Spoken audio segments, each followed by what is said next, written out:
好来，乡亲啊，继续来看这个高雄，还有老师对学生不当来管教，这妈妈是伤心唔甘气愤。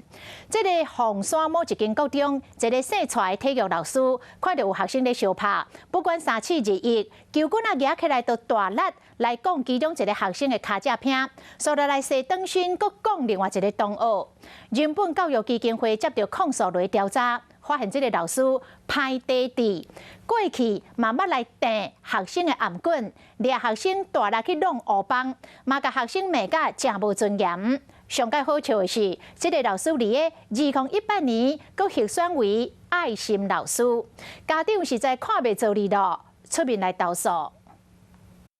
拿着去我酒吧，跳起来殴打我儿子的背部。家长摕相片控诉老师对囡仔不当的体罚，相片当中看到囡仔脚趾片剪起来，受伤的部分比10块银角还较大，验伤了后脚趾片刺伤，家长看甲真感。等到晚上我的孩子回来之后，他掀开他的衣服给我看。有2条长长的淤青。家长知影了后，甲老师理论，老师承认是一时失控，有甲2位学生会失的。可是隔一天，就当众把我孩子的衣服掀开，然后再奚落跟他说：“哦，原来我打了你2下。”洪志控生出来体育老师伫凤山某一间高中教册，4月时听到学生相拍，摕球棍冲去教室，先拍其中1位学生，搁拍另外一个同学。打电话跟我讲说：“你的小孩子补考没过。”他留在这里没有用了，麻烦你把他转学。